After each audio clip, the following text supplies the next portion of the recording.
আমার ভাইয়েরা, আমার বন্ধুরা, দিলের কান দিয়ে শুনবেন, আল্লাহ পাক রব্বুল আলামিন এই আসমান জমিন পাহাড় পর্বত যা কিছু আমরা দুই চোখে দেখি আর দেখি না, সমস্ত কিছু আল্লাহ পাক রব্বুল আলামিন সৃষ্টি করেছেন মাত্র 6 দিনে। জোরে কোন কয় দিনে? সিত্তাতি আইয়াম। আল্লাহ পাক রব্বুল আলামিন 6 দিনে 7 আসমান 7 জমিন সমস্ত কিছু আল্লাহ সৃষ্টি করেছেন। আমার ভাইয়েরা, আল্লাহ তাআলা ইচ্ছা করলে 1 সেকেন্ডের মধ্যে সৃষ্টি করতে পারতেন, কিন্তু আল্লাহ তা করলেন না। কেন? এর মধ্যে আল্লাহ পাক রব্বুল আলামিন হিকমত রেখে দিয়েছেন। আল্লাহ যদি বলতেন কোন হয়ে যাও, হয়ে যেত। আমার ভাইয়েরা, আমার বন্ধুরা, গত বছর এক মাহফিল করলাম। ওই মাহফিলের মধ্যে আলহামদুলিল্লাহ সুম্মা আলহামদুলিল্লাহ এক সাপ মাহফিল শুনছিল। আলহামদুলিল্লাহ কোন মহিলা প্যান্ডেল থেকে সাপ বের হলো, গওমা সাপ, কিন্তু কোনো মানুষকে কামড় দেয় নাই। আল্লাহু আকবার। আমার ভাইয়েরা, এটা কার কারিশমা? আল্লাহর কালামের কারিশমা, আল্লাহর কোরআন। মানুষ যা তারাও শুনতে এসেছে। শুধু কি মানুষ শুনে তা নয়, জিন জাত আছে, জিন ইনসানের পাশাপাশি জিন আছে। জিনরাও কিন্তু তাফসীর শুনে, তারাও মাহফিল শুনে। আলহামদুলিল্লাহ বলবেন না? আমার ভাইয়েরা, আমার বন্ধুরা, আলোচনা আমি লম্বা করব না, কথাই কথা চলে আসি। সূরা জিনের তাফসীর যদি খুলেন পেয়ে যাবেন স্পষ্ট বাণী। রাতের পর রাত পার হয়ে যাবে কিন্তু আলোচনা শেষ হবে না। আল্লাহ পাক রব্বুল আলামিন যতটুকু আমাকে ইলম দিয়েছেন, এই ইলমের উপর আমি বিশ্বাস করে আমি বলতে পারি, মক্কাতুল মুআজ্জামা কাবা ঘরের পাশে একটি মসজিদ আছে, যে মসজিদের নাম হচ্ছে জিন মসজিদ। ওই মসজিদেও আমি নামাজ আদায় করেছি 2017 সালে হজে যাওয়ার পরে। তো ওই মসজিদের একটা ইতিহাস আছে। আল্লাহর নবীজি বসে আছেন, একদল জিন জাতি আসলেন। আসার পরে আল্লাহর নবীর কাছে বাইয়াত গ্রহণ করলেন। বাইয়াত গ্রহণ করার পরে কালিমা পড়লেন, মুসলমান হয়ে গেলেন। বলুন সুবহানাল্লাহ। এই কথার দ্বারা, এই হাদিস দ্বারা স্পষ্ট হয়ে যায় যারা জিন জাত তারাও তাফসীর শুনে, তারাও কোরআনের বাণী শুনে। জোরে কোন ঠিক না বেঠিক?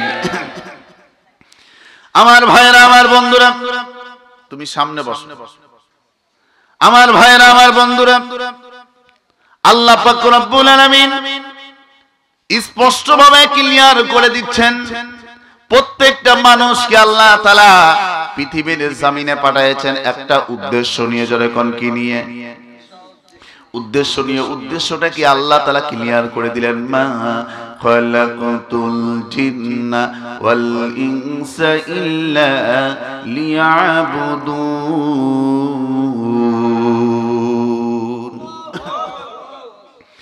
আল্লাহ পাক রব্বুল আলামিন মানুষ, ইনসান এবং জিন, মানুষ এবং জিনজাত তাদেরকে আল্লাহ সৃষ্টি করেছেন আল্লাহর ইবাদত করার জন্য, আল্লাহর হুকুম আদায় করার জন্য। অন্য কোনো উদ্দেশ্যে আল্লাহ সৃষ্টি করেন নাই। ভালো করে বুঝবেন, আল্লাহ তাআলা সৃষ্টি করলেন। আজকে আমার ভাইয়েরা, পুরুষ মহিলা উভয়ে আজকে আপনারা তাফসীর শুনছেন, উভয়ের ব্যাপারে আলোচনা করব ইনশাআল্লাহ। আল্লাহ যদি কবুল করেন, ওয়ামা তৌফিক ইল্লা বিল্লাহ, আলাইহি তাওয়াক্কালতু ওয়া ইলাইহি উনীব। আল্লাহ পাক রব্বুল আলামিন পৃথিবীর জমিনে আমাদেরকে পাঠিয়েছেন এবং সামনে দিয়েছেন দুইটা জিনিস। একটা হচ্ছে জান্নাত আর একটা হচ্ছে জাহান্নাম।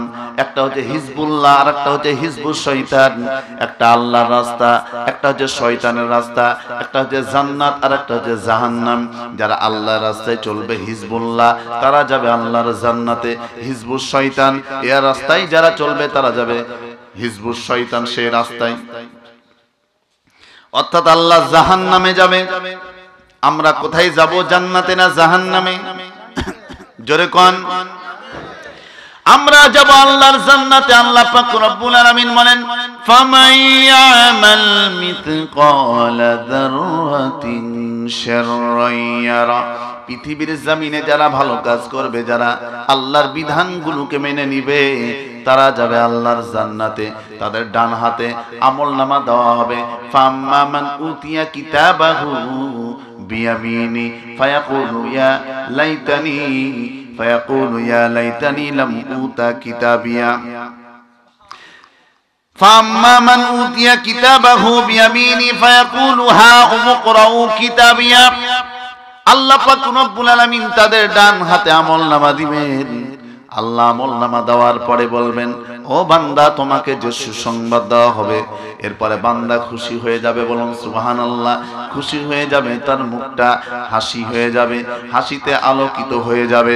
এরপরে আল্লাহ পাক রব্বুল আলামিন বলবেন, ইন্নী যানানতু আন্নী মুলাকিন হিসাবিয়া।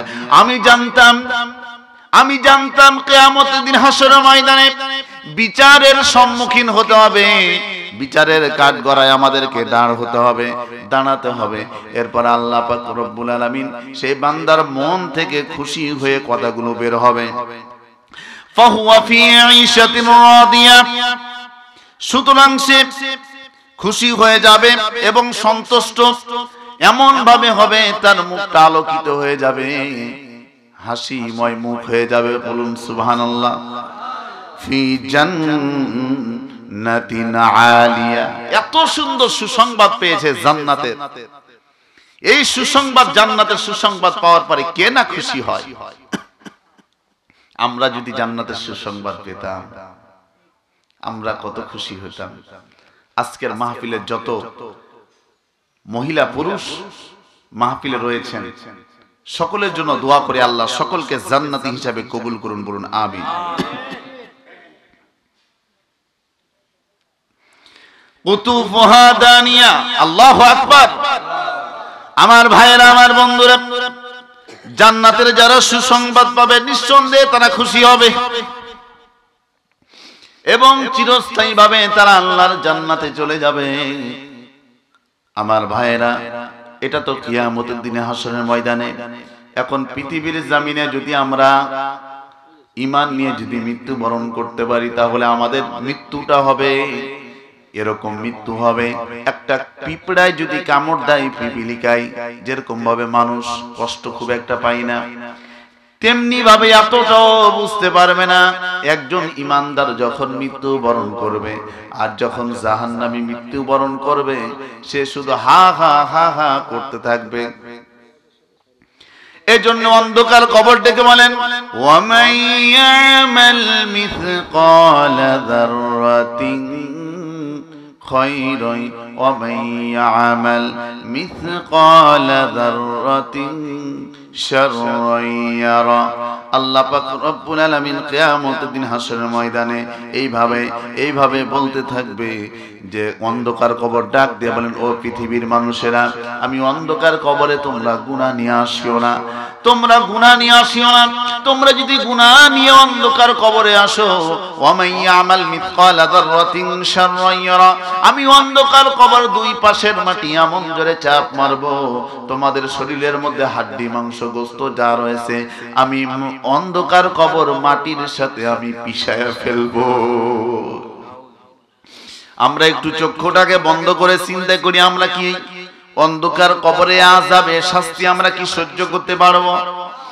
আমরা যখন মৃত্যুবরণ করব, আর যদি আমরা মৃত্যুবরণ করি, ফামাইয়ামাল মিসকালা যাররাতিন খায়রান ইয়ারা, তাহলে ডান হাতে আমলনামা দেখার পরে বান্দা যখন দেখবে সুসংবাদ, বান্দার জন্য কবরটা সুন্দর আচরণ করবে, ভালো আচরণ, ভালো মেহমানদারি করবে।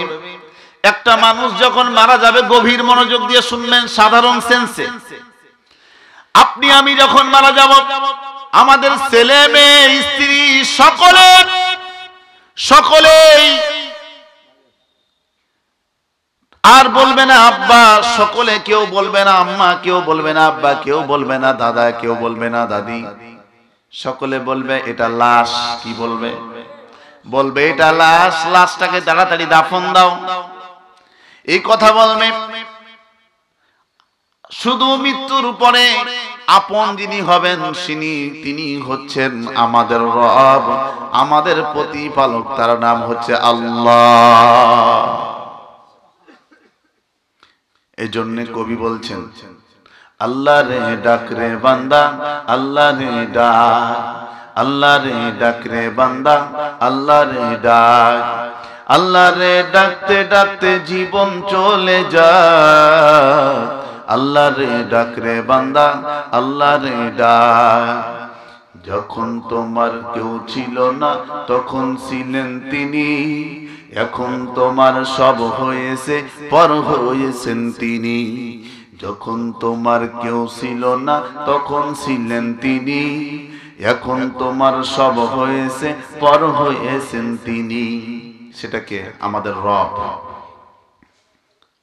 রুহু জগতে রব ছিলেন আমাদের আল্লাহ। সে সময় আল্লাহ বলছিলেন তোমাদের রবকে? আমরা বলেছিলাম কলু বালা, আমাদের রব আপনি।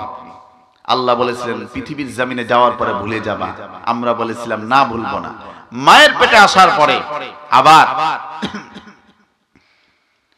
মনে করাই দেওয়া হয়েছে তোমাদের রবকে, আমরা বলেছিলাম কলু বালা, আল্লাহ।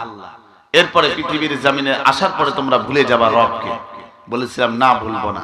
পৃথিবীর জমিনে আসার পরে বাস্তবে আল্লাহকে আমরা ভুলে গেছি।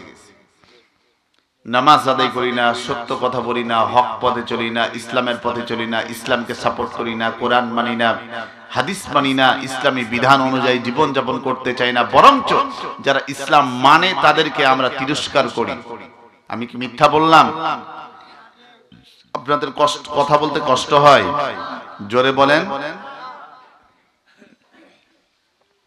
কারণ হুজুর শীত পড়ে গেছে তো এই জন্য কষ্ট হচ্ছে। আমার ভাই, তাহলে আল্লাহ পাক রব্বুল আলামিন আমাদেরকে আপন হবেন আমরা যদি ভালো আমল করি। অন্ধকার কবরে বন্ধু হবেন আমাদের রব। যখন তোমার কেউ রবে না তখন রব আমি। তিনি কে? সুবহানাল্লাহ বলবেন না? জোরে কোন সুবহানাল্লাহ। আমার ভাইয়েরা, আমার বন্ধুরা, দিলের কান দিয়ে কথাগুলো শুনবেন। আল্লাহ পাক রব্বুল আলামিন প্রত্যেকটা মানুষের মধ্যে রূহ দিয়েছেন। আল্লাহ তাআলা প্রত্যেকটা মানুষের মধ্যে জীবন দিয়েছেন এবং লাহুম কুলুবুল লা ইয়াফকাহুনা বিহা, ভালো মন্দ বুঝার মতো আল্লাহ শক্তি দিয়েছেন। আল্লাহ পাক রব্বুল আলামিন এই জন্য বলছেন আইনামা তাকুনু ইউদরিকুমুল মাউত। ও বান্দা, আমি আল্লাহর কাছে তোমাদেরকে ফিরে আসতেই হবে। কার কাছে? আল্লাহর কাছে ফিরে আসতেই হবে। যেদিকেই পালাও না কেন পালাতে পারবা না, আমি আল্লাহর কাছে আসতেই হবে। তবে আমি আল্লাহর কাছে আসার পূর্বে তোমরা ভালো আমল নিয়ে আসো। অনেক যুবক ভাইয়েরা বলে হুজুর এখন মারা যাব না। বলি নামাজ পড়বেন না কেন? কই এখন তো যুবক হয়ে আছি, এখন তো বয়স মাত্র 30 বছর 32 বছর, আরো অনেক বছর বাঁচবো। আমার ভাইয়েরা, আমার বন্ধুরা, নিঃশ্বাসের কোনো বিশ্বাস নাই, নিঃশ্বাসের কোনো বিশ্বাস নাই। আজরাইল কখন আসবে? যখনই আসবে জানটা কবজ করে নিয়ে চলে যাবে। আজরাইল যখন আসবে জান কবজ করে নিয়ে চলে যাবে। আমরা সকলে মানি, মুসলমান, হিন্দু, খ্রিস্টান, যত প্রকারের জাতি আছে পৃথিবীর জমিনে সকলে মানে যে আমাদের মৃত্যু হবে, আমাদের মৃত্যু বরণ করতে হবে। কুল্লু নাফসিন যায়িকাতুল মাউত। যাদের মধ্যে রূহ রয়েছে, জীবন রয়েছে, তাদেরকে মৃত্যুর স্বাদ গ্রহণ করতে হবে। এটা কেউ বলবে না যে আমি মৃত্যুবরণ করব না। ওপেন চ্যালেঞ্জ, এ কথা কেউ বলতে পারবে না। আমরা সকলে মানি, হ্যাঁ আমরা মৃত্যুবরণ করব, আমরা মারা যাব। সময় যখন শেষ হয়ে যাবে মৃত্যুবরণ করতে হবে, মরতে হবে। তবে মরার পূর্বে সোজা হতে হবে। এখন একটি গল্প শুনেছিলাম, একজন বলতেছে সাপের সঙ্গে কথা বলতেছে। সাপ, ও মামা তুমি সোজা হয়ে হাঁটো না কেন? কয় আমি আমার এরকম ভাবে আমার হাঁটার নিয়ম, কিন্তু রাস্তা দিয়ে যখন যায় কিছু বকেটা ছেলেরা, যুবক ছেলেরা পিটন দিছে, এমন সময় রাস্তার মধ্যে সোজা করে একবারে রেখে দিয়েছে মারার পরে। এখন ভাগনা যাওয়ার সময় দেখতেছে যে সাপ মামা তো মরে একবার সোজা হয়ে আছে। মামা তুমি সোজা হইলা তো হইলা, মরার পরে হলো। তো আমাদের বর্তমান অবস্থা তাই। বরঞ্চ যারা কোরআনওয়ালা কালিমাওয়ালা তারা হচ্ছে পৃথিবীর জমিনে শ্রেষ্ঠ। কিসের কারণে? আখিমা দাদে মুলকো সরওয়ারি সুন্নতে দাদ মসদে ও পড়ি হামদে বেহাদ মর খোদায়ে পাকেরা আখিমা দাদে মুস্তে খাকেদা হামদে বেহাদ মর খোদায়ে পাকেরা আখিমা দাদে মুস্তে খাকেরা। আল্লাহু আকবার, লিল্লাহে তাকবীর। কোরআন হাদিস যেখানে, আলহামদুলিল্লাহ। আমার ভাইরা, আমার বন্ধুরা, ভালো করে বুঝবেন। আল্লাহ পাক রব্বুল আলামিন জানায় দিলেন কুল্লু নাফসিন যায়কাতুল মাউত। যাদের মধ্যে জীবন রয়েছে, রূহ রয়েছে, তাদেরকে মৃত্যুর স্বাদ গ্রহণ করতে হবে, মৃত্যুবরণ করব। তবে মৃত্যুর পূর্বে আমাদের সঠিক আমল নিয়ে যেতে হবে। আল্লাহ বলেন আল্লাযী খালাকাল মাউতা ওয়াল হায়াতা লিয়াবলুয়াকুম আইয়ুকুম আহসানু আমালা ওয়া হুয়াল আজিজুল গফুর।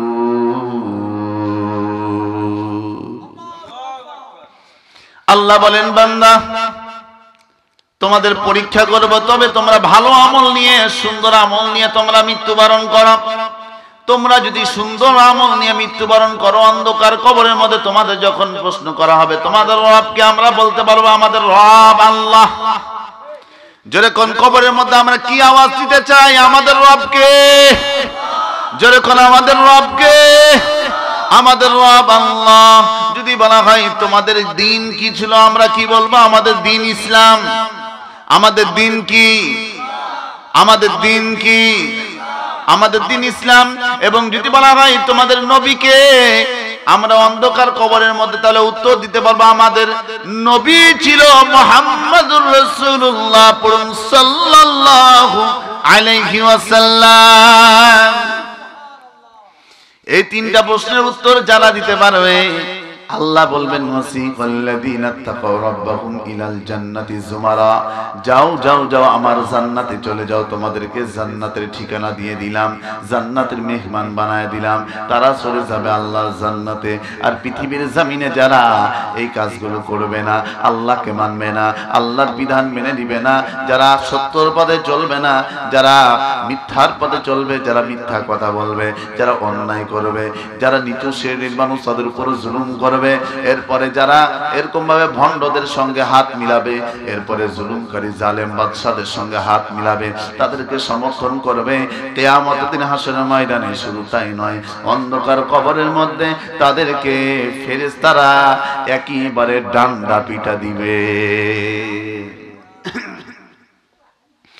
আমার ভাইয়েরা, আমার বন্ধুরা, অন্ধকার কবর কোন জায়গা? অন্ধকার কবরের মধ্যে দুইজন ফেরেশতা থাকবে। একজনের নাম হচ্ছে মুনকার, আরেকজনের নাম হচ্ছে নাকির। মুনকার নাকির দুইজন ফেরেশতা থাকবে। একজন ফেরেশতা চোখে দেখবে না, কানা কিন্তু কানে শুনবে। আরেকজন ফেরেশতা থাকবে চোখে দেখবে কিন্তু কানে শুনবে না। আমার ভাইয়েরা, আমার বন্ধুরা, তাহলে দুইজন ফেরেশতা, একজন পিটাবে যে কানা, এরপরে সে থাকবে যে কানা ওই পিটাবে, আর যে ঠসা সে ধরে থাকবে সুন্দর করে, সে তো কানে শুনে না। আর এদিকে জাহান্নামী ব্যক্তি চিৎকার দিবে, আমারে বাঁচাও, আমারে বাঁচাও, আমি আর এই জ্বালা, এই কষ্ট আমরা সহ্য করতে পারছি না।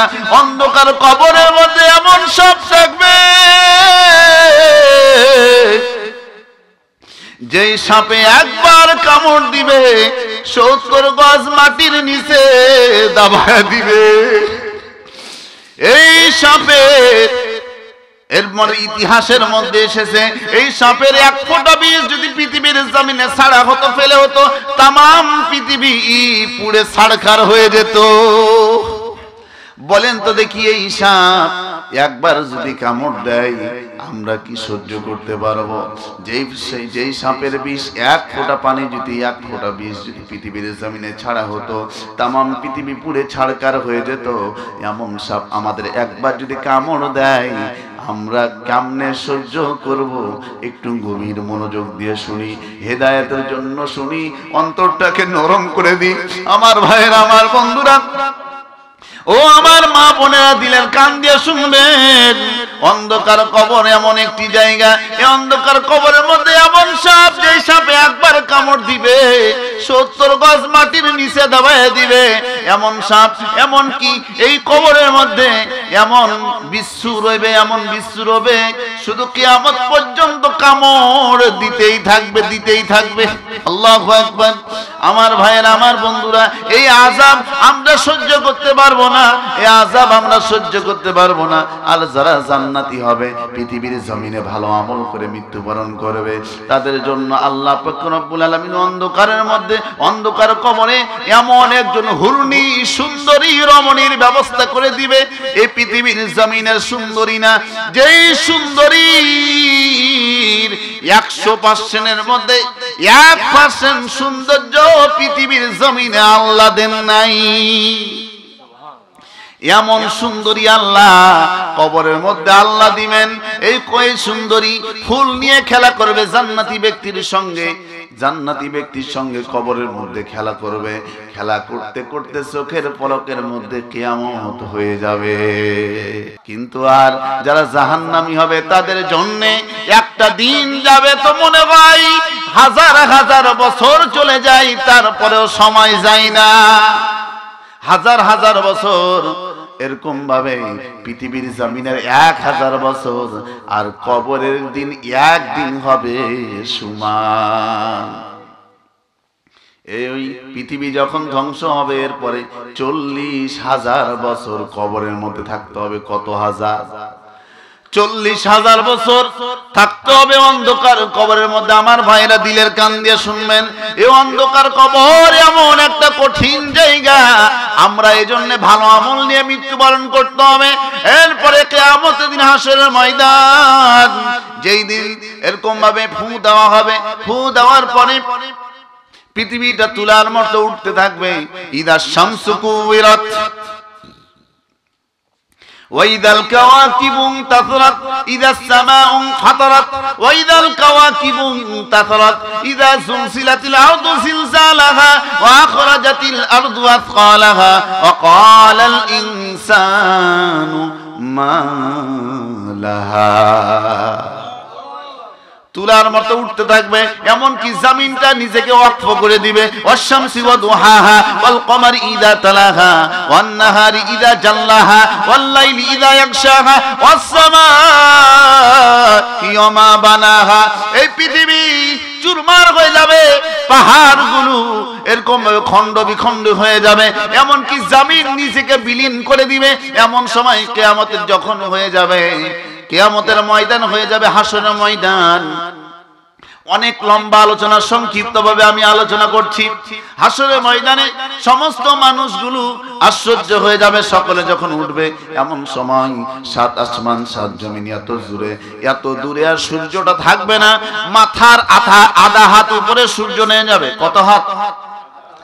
আধা হাত উপরে সূর্যটা নেমে যাবে। সূর্যটা নামার পরে এই সূর্যের সমস্ত মুখগুলো ছেড়ে দেওয়া হবে। ছেড়ে দেওয়ার সঙ্গে সঙ্গে আর জমিনটা তামার জমিন হয়ে যাবে, মাটির জমিন থাকবে না, তামার জমিন। প্রশ্ন হতে পারে, হুজুর তামার জমিন কেন হবে? তামা, আপনি তামাকে হিট করবেন, তামার যে কোনো একদিক এক সাইড যদি আপনি হিট করেন, পুরাটাই হিট হয়ে যাবে, ঠিক না বে ঠিক? হাত দিতে পারবেন না। কিন্তু স্বর্ণের নিয়ম আলাদা। আবার স্বর্ণের এক সাইডে আপনি হাত দিয়ে থাকবেন, আর এক সাইড গরম করবেন। আপনি যেই সাইডে হাত দিয়ে থাকবেন সেই সাইড আপনার গরম হবে না। যেমনি ভাবে লোহা, আপনি লোহা যখন আপনি ছোরা বানান, এমন কি আপনি বটি বানান, আপনি যাই বানান না কেন, তরবারি বানান, যেই সাইড আপনি পুড়াবেন সেই সাইড গরম হবে, কিন্তু যেই সাইড ধরবেন সেই সাইড গরম হবে না, ঠিক না বেঠি?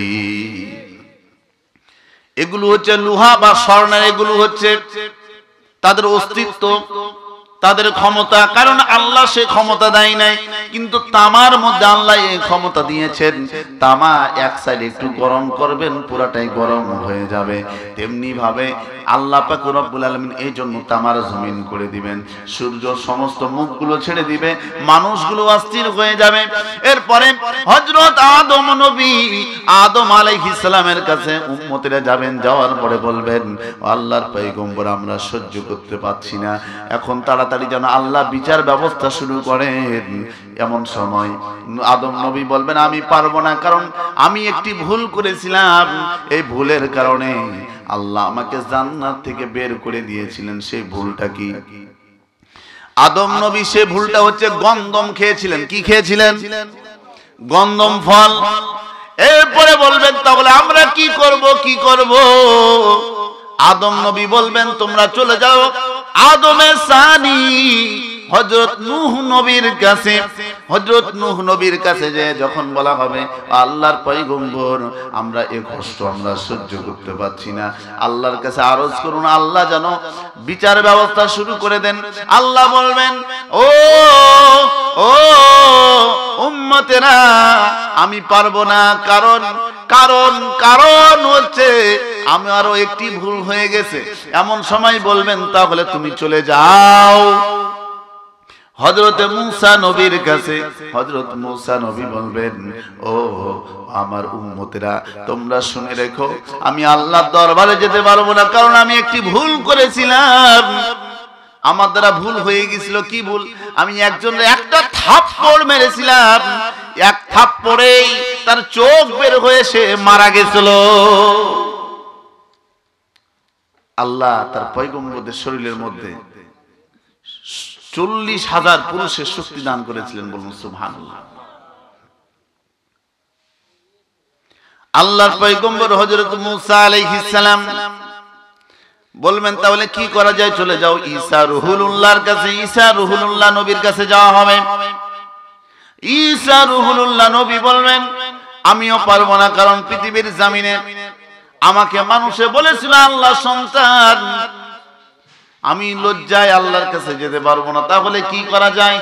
আল্লাহ তো বলছেন, কুল হুয়াল্লাহু আহাদ আল্লাহুস সামাদ লাম ইয়ালিদ ওয়া লাম ইউলাদ ওয়া লাম ইয়াকুল লাহু কুফুয়ান আহাদ। আল্লাহর কোনো সন্তান নাই, আল্লাহর কোনো শরীক নাই, আল্লাহর কোনো ছেলে নাই, মেয়ে নাই, স্ত্রী নাই, পুত্র নাই। ঠিক না বেঠিক? আল্লাহ নিজের স্থানে নিজেই। এমন সময় আল্লাহর পয়গম্বর বলবেন, তাহলে তোমরা চলে যাও। পয়গম্বর বিশ্ব নবী ইমামুল মুরসালিন খাতামুন নবীন, বিশ্ব নেতা, বিশ্ব নবী জনাবে মুহাম্মদ রাসূলুল্লাহ পড়ুন সাল্লাল্লাহু আলাইহি ওয়াসাল্লামের কাছে। এমন একজন নবী, যেই নবী সারা পৃথিবীর জন্য রহমত হিসাবে আল্লাহ পাঠায়েছেন। জোরে করুন সুবহানাল্লাহ। সুবহানাল্লাহ বলে লাভ কি? একবার বলবেন সুবহানাল্লাহ, জান্নাতের মধ্যে আল্লাহ এমন একটি গাছ দিবেন, যেই গাছটা একটা তেজি ঘোড়া 450 বছর পর্যন্ত দৌড়াবে, এরপরও শেষ করতে পারবে না। তাহলে সুবহানাল্লাহ বলে লাভ না লস? আমার ভাইয়েরা, আমার বন্ধুরা ভালো করে বুঝবেন, আমাদের শেষ নবীর কাছে যখন যাওয়া, আমাদের শেষ নবী কই মাকামে মাহমুদে আমার নবীজি সিজদায় পড়ে আছেন, আর শুধু বলছেন, ইয়া উম্মতি ইয়া উম্মতি। আর সকলে বলবে কিয়ামতের দিবসে, সকলে বলবে কিয়ামতের দিবসে, কেউ মুসলমান, হিন্দু, নাসারা, কেউ অন্য কিছু না, সকলে মানুষ হিসাবে থাকবে উপস্থিত। যেই যেভাবে মারা যাক না কেন, আগুনে পুড়ে মারা যাক, পানিতে মরে মারা যাক, পাহাড় থেকে পড়ে মারা যাক, এমনকি মাটির মধ্যে যাক, কিন্তু কোন বলার সঙ্গে সঙ্গে সকলে জীবিত হয়ে যাবে। মিনহা খলাকনাকুম, মাটি দেওয়ার সময় দোয়া পড়ি না? এটা কোরআনের আয়াত। মিনহা খলাকনাকুম ওয়া ফিহা নুঈদুকুম ওয়া মিনহা নুখরিজুকুম তারাতান উখরা। আল্লাহ কি বলেন? মিনহা খলাকনাকুম, এই মাটি দ্বারা তোমাদেরকে সৃষ্টি করা হয়েছে। অফিহা নুঈদুকুম, এই মাটির মধ্যে তোমাদেরকে যেতে হবে, অমিনহা নুখরিজুকুম তারাতান উখরা, আবার এই মাটি থেকে তোমাদেরকে উঠানো হবে। কথা ক্লিয়ার না? প্রশ্ন, মাটি থেকে, মাটি দিয়ে তৈরি করা হয়েছে, আবার মাটির মধ্যে যেতে হবে, আবার মাটি থেকে তোলা হবে। আল্লাহ ঘোষণা দিয়েছেন, আগে জানায়া দিয়েছেন। হাসরের ময়দানে আমার নবীজি সিজদায় পড়ে আছেন আর বলছেন, ইয়া উম্মতি ইয়া উম্মতি, পৃথিবীর সমস্ত মানুষগুলো হাসরের ময়দানে বলবে, লা আদরি লা আদরি লা আদরি, আমি জানি না, ইয়া নাফসি ইয়া নাফসি। সকলে নিজেকে নিয়ে ভাববে, কিন্তু আমার আপনার নবী, বিশ্ব নবী শুধু বলবেন, ইয়া উম্মতি, আমার উম্মত, আমার উম্মত, আমার উম্মত। আমার এই পৃথিবীর মানুষদের কি অবস্থা হবে? এমন একজন নবী পেলাম, এই নবী পাওয়ার পরও আমরা সেই নবীকে মানতে পারলাম না। ও মুসলমান, আপনাদেরকে স্পষ্টভাবে আমি জানাতে চাই, এই বাংলাদেশের জমিনে, এমনকি ঢাকার বুকে দাঁড়িয়ে বলতে পারে, শাহবাগের জমিনে বর্তমানে শাহবাগের মিছিল হচ্ছে, এমনকি হেফাজতে ইসলাম মেড ইন পাকিস্তান, এরপরে চরমোনাই মেড ইন পাকিস্তান, এরপরে বিভিন্ন ধরনের স্লোগান দেওয়া হয়েছে। নাস্তিক ব্লগাররা, এরা মুসলমান না, এরা হচ্ছে নাস্তিক ব্লগার, এরা এরকম ভাবে নামে মুসলমান দাবি করতে পারে এবং অন্য ধর্মের লোকরাও তার মধ্যে মুসলমানদের সঙ্গে শরীক আছে। তারা মানুষ নয়, তারা হচ্ছে উগ্রপন্থী, ঠিক না বেঠিক? সেই জাতির, যেই জাতির লোক হোক না কেন, কারণ আলেম ওলামাদেরকে আমরা কোনোদিন কোন ধর্মের উপরে এখন পর্যন্ত আঘাত করি নাই, ঠিক না বেঠিক? আমরা চাই আমাদের দেশে, আমাদের এলাকায়, আমাদের গ্রামে, একই জায়গায়, বাড়ির পাশে বাড়ি, আমি মুসলমান, আমার ঘর, আমার ঘরের পাশে হিন্দুর ঘর, তারপরে খ্রিস্টানের ঘর, বিভিন্ন পৃথিবীর জমিনে জাতির ঘর। আমরা ভেদাভেদ করতে চাই না। আমাদের শরীরে যেরকম রক্তের কালার লাল, তাদের শরীরের রক্তের কালার লাল, ঠিক না বেঠিক? না, আমাদের শরীরের রক্তের কালার লাল, তাদের শরীরে রক্তের কালার সাদা, এরকম নাকি? সকলের রক্তকে মিলায় দেখেন, কাউরের রক্তের সাথে মিল, সকলের রক্তের কালার একই, তাহলে আপনি ভেদাভেদ করবেন কেন? আমরা সকলে ভাই ভাই হিসেবে থাকতে চাই, আমরা কেউ গন্ডগোল হট্টগোল করতে চাই না, ঠিক না বেঠিক? আমরা সকলে ভাই ভাই হয়ে থাকতে চাই। যারা আমাদের মধ্যে ফাটল ধরাতে যায়, বুঝতে হবে এরা মানুষ নয়, এরা হচ্ছে মানুষরূপী জানোয়ার। আপনারা কি বলেন? যারা আমাদের মধ্যে ফাটল ধরাতে চায়, মুসলমান, হিন্দু, খ্রিস্টান, এদের মধ্যে ফাটল ধরাতে চায়, ভাগ করতে চায়, এরা মানুষ নয়, এরা হচ্ছে মানুষরূপী জানোয়ার। আরে ভাই, উভয়ের শরীরের রক্ত এক, তাহলে তুমি ভাগ করতে চাও কেন? হিন্দু ভাইয়ের উপকারে মুসলমান ভাই আসবে, মুসলমান ভাইয়ের উপকারে হিন্দু ভাইয়ের আসবে, ঠিক না বেঠিক? তাহলে ভাগ করো কেন? যারা করে বুঝবেন, যারা মসজিদ ভাঙচুর করে বা মন্দির ভাঙচুর করে, এরা মানুষ হতে পারে না। হিন্দু ভাইয়েরা হিন্দু ভাইদের ইবাদত করবে, তাদের কার্যালয়ে যাবে, ইবাদত খানায় যাবে। মুসলমান ভাইয়েরা আমরা যারা আছি, আমরা আমাদের ইবাদত খানায় যাব। একজন আরেকজনের প্রতি আমরা সহিংসতা করব না, ঠিক না বেঠিক? জোরে কোন ঠিক না বেঠিক? আমার ভাইয়েরা, আমার বন্ধুরা, এই কথাগুলো মাথার মধ্যে রাখবেন। তাহলে যে উগ্রপন্থী হিন্দু, খ্রিস্টান, বৌদ্ধ যৌথ এরকম ভাবে সমন্বয়ে তারা নাম দিয়েছে, কিন্তু বর্তমানে দেখবেন ইউটিউবে তারা উচ্ছৃঙ্খলা করছে বিভিন্ন ভাবে। এটা ঠিক নয় ভাই। আমি এই মাহফিলের মাধ্যমে, এই আলোচনার মাধ্যমে আমি বলবো, আমাদের কাউরের মধ্যে সহিংসতা করা উচিত নয়। আমরা সকলে ভাই ভাই হিসেবে আমরা চলতে চাই। কারণ যখন ভাগ করে দিবেন, তখন রক্ত পাত হবে, হানাহানি হবে, কাটাকাটি হবে, অশান্তি হবে, ঠিক না ঠিক? আর এটা চাই যারা শয়তানপন্থী মানুষ, তারা এটা চায়।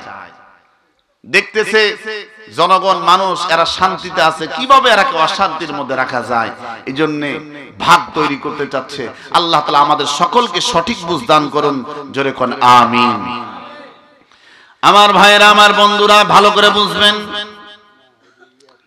তাহলে আমরা কি বুঝলাম? আমরা একজন আরেকজনের প্রতি সহনশীল হব, ঠিক না বেঠিক? না শত্রু হব, এটা বুঝলাম। আমি কি এটা বুঝালাম? আমি কি বুঝালাম? সহনশীল হব, বন্ধুত্ব হব, একজন আরেকজনকে ভাগ করব না, একজন আরেকজনের উপকারে আসবে। আল্লাহ তাআলা আমাদের সকলকে সহি বুঝ দান করুন, আমিন। আমার ভাইয়েরা, আমার বন্ধুরা, কিয়ামতের দিন হাশরের ময়দানে আমার নবীজি বিশ্ব নবী কে বলা হবে, ইয়া রাসূলুল্লাহ, কি হাবিবাল্লাহ, হাশরের ময়দানে করুণ অবস্থা, আপনি উঠুন। আমার নবীজি লিপ্ত থাকবেন, ইয়া নবী, ইয়া উম্মতি, ইয়া উম্মতি বলতে বলতে আমার নবীজির কানে কানে আবার যখন বলা হবে হযরত আবু বকর বলবেন, নবীর কাছের বন্ধু আমার নবীজি, এরপরে মাথাটা উঠাবেন না, আল্লাহ নিজেই ডাক দিবেন। আমার নবীজি মাথা উঠাবেন, আমার নবীজিকে আল্লাহ বলবেন, ইয়া রাসূলুল্লাহ, কি হাবিবাল্লাহ, আমার বন্ধু, আপনার যারে যারে ইচ্ছা আপনি ধরে ধরে আমি আল্লাহর জান্নাতে আপনি নিয়ে যান, কোন সুবহানাল্লাহ। আমার ভাইরা, আমার বন্ধুরা, কথায় কথায় চলে আসে, আমার নবীজি বিশ্ব নবী বসে আছেন মসজিদে নববীর মধ্যে। আমার নবীজি বিশ্ব নবী সাহাবীদেরকে বললেন, ও তোমরা কোরআন পড়ো, তোমরা কোরআন শিখো। আমার নবীজি হাদিসটা বয়ান করলেন, ক্বালা রাসূলুল্লাহ সাল্লাল্লাহু আলাইহি ওয়াসাল্লাম, মান ক্বারাআল কুরআন ফাস্তাদারাহু ফাহাল্লা হালালাহু ওয়া হারামা হারামা আদখালাহু আল্লাহুল জান্নাহ ওয়া শাফাহু ফি আশরাতিন মিন আহলি বাইতিহি কুল্লুহুম ক্বাদ ওয়াজাবাত লাহুন নার। চিৎকার দিয়া বলি আল্লাহু আকবার, আরো জোরে কোন আল্লাহু আকবার। আমার ভাইরা, আমার বন্ধুরা, আমার নবীজি বললেন, যারা কোরআন পড়নেওয়ালা হবে, যারা হাফেজে কোরআন হবে, যারা ওয়াশাফাহু ফি আশারা, যারা পৃথিবীর জমিনে কোরআন মুখস্থ করেছে, কোরআন পড়নেওয়ালা হয়েছে, আল্লাহ কিয়ামতের দিন হাশরের ময়দানে বলবেন, তুমি তো জান্নাতি হয়েছো, তুমি শুধু জান্নাতে যাবা না, তুমি যারে যারে ইচ্ছা ধরে ধরে, তোমার যাদেরকে মনে হয় তাদেরকে ধরে ধরে 10 জন ব্যক্তিকে গণনা করে আমি আল্লাহর জান্নাতে নিয়ে যান। চিৎকার দিয়ে বলুন সুবহানাল্লাহ। একজন সাহাবী বললেন, ইয়া রাসূলুল্লাহ, কি হাবিবাল্লাহ, একজন হাফেজে কোরআন, কোরআন পড়নেওয়ালা যদি এত দাম হয়, যে ব্যক্তি একজন মুফতি মুহাদ্দিস হবে, আলেম দ্বীন হবে, তার কি দাম, তার কি মর্যাদা? আমার নবীজি বললেন, একজন আলেম দ্বীন, হক্কানি মুফতি মুহাদ্দিস, তাদের এই ফজিলত হবে। তোমরা কি দেখো না, বনি বকর বনি গনম, বনি বকর বনি গনম, বনি বকর বনি গনমের যে বকরির পাও, তোমরা কি দেখতে পাও না? বনি বকর বনি গনমের মধ্যে যে হাজার হাজার বকরি দেখা যায়, এগুলো যেরকম ভাবে গণনা করে শেষ করতে পারো না, তেমনি ভাবে একজন আলেম হক্কানি মুফতি মুহাদ্দিস কিয়ামতের দিনে হাশরের ময়দানে আল্লাহ বলবে, যার যার ইচ্ছা ধরে ধরে হাজার হাজার ব্যক্তিরে তুমি জান্নাতে নিয়ে যাও, জোরে কোন সুবহানাল্লাহ। তাহলে আমরা আলেম ওলামাদেরকে বন্ধু বানাবো না শত্রু বানাবো? জোরে কোন, সেটা কোন আলেম হতে হবে? জোরে কোন, হক্কানিয়ে রব্বানি, এমন আলেম হতে হবে যে আলেম মিথ্যা বলে আবার হারামের সাথে যুক্ত থাকে, এমন আলেম নাকি? না না না, এমন আলেম না। এমন আলেম দাবি করে বলে যে আমি আলেম, কিন্তু যদি বলা হয় সূরা ফাতিহার পুরা তুমি অর্থ করো, তাফসীর করো, তার বাবার ক্ষমতা নাই। এমন কি অর্থ তো করবে দূরে থাক, এমন কি সহি শুদ্ধ ভাবে কোরআন পড়তে পারে না, আবার তারাও আলেম দাবি করে, এরকম মানুষ আছে না নাই? আরে ভাই, যে কোরআন সহিভাবে পড়তে পারে না সে কেমনে আলেম হতে পারে? সে আলেম না। আমি আমার ভাষায় বলি, সে হচ্ছে বড় জালেম। প্রশ্ন করতে পারেন, হুজুর কেন বড় জালেম আপনি বললেন? আমি এই জন্য বললাম, যার নিজের আকীদা ঠিক নাই, যে নিজের পড়া ঠিক নাই, যার নিজের ইলম নাই, সে ব্যক্তি মানুষকে ধোঁকা দিয়ে চলে যে আমি আলেম, বরঞ্চ সহিভাবে কোরআন পড়তে পারে না, রাসূলের হাদিস পড়তে পারে না, ভুল ভাল করে পড়ে। এমন কি জেরকে জবর যখন হয়ে যায়, যে জায়গায় টান নাই টান মারে, যে যা টান আছে টান দেয় না, তাহলে অর্থ পরিবর্তন হয়ে যায়। এই রকমের আলেম বা জালেম যাই বলেন না কেন, এই যখন কোরআন পড়বে অর্থ পরিবর্তন হয়ে যাবে, সওয়াব নেকি তো হবে না, বরঞ্চ গুনাহ হবে। কি হবে ভাই? এখন প্রশ্ন করতে পারেন, হুজুর এটা কেমন কথা, ভুল করে পড়লে কেমনে গুনাহ হয়?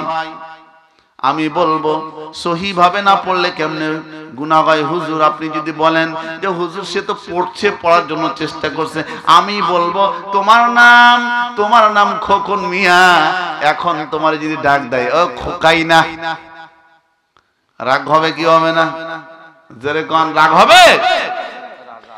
আপনার নাম হচ্ছে মুস্তাফা, আপনারে ডাক দিছে ও মুস্তাইফা, আপনার চিন্তা কি হবে? এখন আমার নাম আতিক বিন আব্দুর রাজ্জাক, আমার আমার তো রাগ হবে। শুধু রাগ হবে না, মনে হবে বকশিন মেরে তার নাকটা ফাটায়া ফেলি। ঠিক না বে ঠিক? আরে ভাই জোরে কন। আপনার নামটা যেরকম ভাবে বেঁকা ভাবে ডাক দিলে আপনার কষ্ট হয়, আল্লাহর কালামকে উলট পালট করে পড়লে আল্লাহর কি কষ্ট হবে না? নিজেরটা বুঝেন, আল্লাহটা বুঝেন না, আপনি তো সুবিধাবাদ জিন্দাবাদ। এটাই হচ্ছে ঠিক। একজন ব্যক্তি সারা জীবন ঘুষ খাইছে, অন্যায় করছে, মসজিদে যাওয়ার পরে কয় রব্বানা যালামনা আনফুসানা ওয়া ইল্লাম তাগফির লানা ওয়া তারহামনা লানাকুনান্না মিনাল খাসিরিন। আল্লাহ আমারে maaf করো, আমারে maaf করে দাও। রব্বানা যালামনা আনফুসানা, আল্লাহ কয় তুই আমার কাছে এসে কোস রব্বানা যালামনা আনফুসানা, আমি আল্লাহ ভালো করে জানি তুই কত বড় চিটার আর বাটপার, আমি আল্লাহ ভালো করে জানি সারা জীবন তুই জনগণের হক মেরেছিস, এমনকি তুই ধান চাউল মেরেছিস, তেরানের তুই চাউল মেরে খেয়েছিস, এরপরে খাবার গরিবের খাবারকে লন্ডন করেছিস, এমনকি কষ্ট দিয়েছিস, জুলুম করেছিস, এমনকি ভালো মানুষের উপর নির্যাতন করেছিস। ও বান্দা তুই কেমন আমি আল্লাহ ভালো করে জানি। যা যা যা ওয়াসিকাল্লাযীনা কাফারু ইলা জাহান্নামা যুমারা, যা যা আমার জাহান্নামে যা। ঘোষণা কার? জোরে কোন, আরো জোরে কোন, আল্লাহ। সেই দিন ঘুষ চলবে না। যদি কোন আমার অনেক টাকা দরকার, অনেক টাকা দরকার, হারাম ভাবে আপনি কামাই করলেন, কিন্তু কিয়ামতের দিনের জন্য চিন্তা করছেন আমি 1 লাখ টাকা রাখবো, 1 লাখ টাকা রাখবো, আল্লাহকে ঘুষ দিব। আল্লাহকে কি দিব? আরে ভাই জোরে কোন। কবরে কি ঘুষ চলবে? কিয়ামতের দিন ঘুষ চলবে? ও ভাই তুমি টাকা নিয়ে যাবা, তোমার কি কাফনের পকেট আসেনি? আছে? কাফনের তো পকেট নাই, টাকা নিয়ে যাবা কেমনে?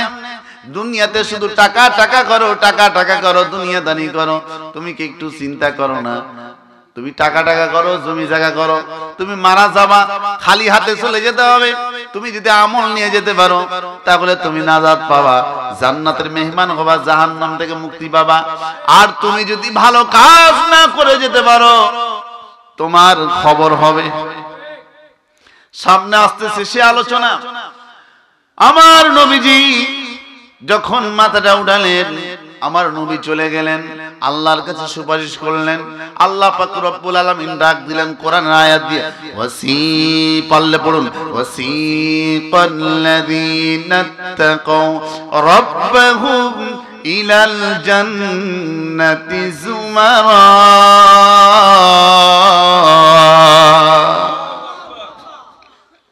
আল্লাহ বলবেন ডাইরেক্ট সরাসরি জান্নাত, সরাসরি জান্নাত, কোনো ব্রেক নেই। এরপর আরেক দলকে আল্লাহ ডাক দিবে যারা দুনিয়ার জমিনে আল্লাহকে চিনে নাই, আল্লাহকে চিনে নাই, আল্লাহ বিল্লাহ করে নাই, আল্লাহরে ডাকে না, আল্লাহ ডাক দিবে ওয়াসিকাল্লাযীনা কাফারু ইলা জাহান্নামা যুমারা, যা জাহান্নামে যা। এই জাহান্নামে কেমনে থাকবে? আমার নবীজি যখন বর্ণনা দিচ্ছেন, দুই চোখের কোণা দিয়ে পানি বের হচ্ছে, ভালো করে বুঝবেন। আমার নবীজি যখন জাহান্নামের বর্ণনা দিচ্ছেন, দুই চোখের কোণা দিয়ে পানি বের হচ্ছেন। আমার নবীজি বিশ্ব নবী, আমার নবীজি বিশ্ব নবী সারা পৃথিবীর মানুষদেরকে স্মরণ করার জন্য, সাবধান করার জন্য, সমস্ত মানুষদেরকে সাবধান করার জন্য, গুনাহ থেকে বাঁচার জন্য হাদিসটি জানায় দিয়েছেন। ও পৃথিবীর মানুষেরা রে, অন্ধকার কবরের, এরপরে জাহান্নামের আগুনের কিরকম পাওয়ার হবে, কেমনে তৈরি করা হয়েছে, তাম পৃথিবীর মানুষদেরকে জানায় দিলেন। হাদিস শরীফের মধ্যে এসেছে, এই জাহান্নামের আগুনকে আল্লাহ পাক রব্বুল আলামিন 1 বছর নয়, 2 বছর নয়, 100 বছর নয়, 200 বছর পর্যন্ত আগুন দিয়ে জ্বালানো হয়েছে। এরপরে আগুনের কালারটা হয়েছে সাদা। জোরে কত হাজার বছর আগুনের, জাহান্নামের আগুনকে আগুন দিয়ে জ্বালানো হয়েছে 1000 বছর। আল্লাহর নবীজি বিশ্ব নবী 2 চোখের পানি ছেড়ে দিয়ে কাঁদতেছেন। আমার নবীজি কাঁদেন 2 চোখের পানি ছেড়ে দিয়ে। আমার নবীজি এরপরে বলেন, ও সাহাবীরা, শুধু তাই নয়, আবার আল্লাহ পাক রব্বুল আলামিন আরো 1000 বছর আগুন, জাহান্নামের আগুনকে জ্বালানো হয়েছে। এরপরে আগুনের কালারটা হয়েছে লাল।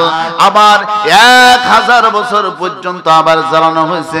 এরপরে জাহান্নামের কালোটা, জাহান্নামের আগুনের কালার হয়েছে কালো। আল্লাহর নবী সাহাবীরা আল্লাহর নবীকে প্রশ্ন করলেন, ইয়া রাসূলুল্লাহ, কি হাবিবাল্লাহ, 3 বার 1000, 2000, 3000 পর্যন্ত জাহান্নামের আগুনকে জ্বালানো হয়েছে। এরপরে জাহান্নামের আগুনের কালার হয়েছে কালো, কারণটা কি? এটা হওয়ার কারণ কি? আল্লাহর নবী বিশ্ব নবী আরো জোরে জোরে হাউমাউ করে কান্না করতে শুরু করে দিলেন। আমার নবীজি কাঁদেন। আমার নবী বলেন, ও সাহাবীরা রে, তাহলে তোমরা শুনো, আল্লাহ কি জন্য এটা করেছে? জাহান্নামের, একই জাহান্নামের মধ্যে বাবা থাকবে, সন্তান থাকবে, বাবা থাকবে, সন্তান থাকবে, নাতি থাকবে, পুতি থাকবে, স্বামী থাকবে, স্ত্রী থাকবে, একই জাহান্নামের মধ্যে পাশাপাশি একই জায়গাতে থাকবে। থাকার পরে একজন আর একজনকে দেখতে পাবে না। এরপরে যারা পৃথিবীর কিয়ামতের দিন হাসরের ময়দানে, ফাম্মা মান উতিয়া কিতাবাহু, ফাম্মা মান উতিয়া কিতাবাহু বিয়ামিনি ফায়াকুলু হা উমকুরাউ কিতাবিয়া। কিয়ামতের দিন যাদের ডান হাতে আমল নেওয়া হবে, এরা তো খুশি হয়ে যাবে, জান্নাতি। আর যাদের কেউ আম্মা মান উতিয়া কিতাবাহু বিশিমালি ফায়াকুলু ইয়া লাইতানি লাম উতা কিতাবিয়া। চিৎকার দিয়া বলুন নাউযুবিল্লাহ।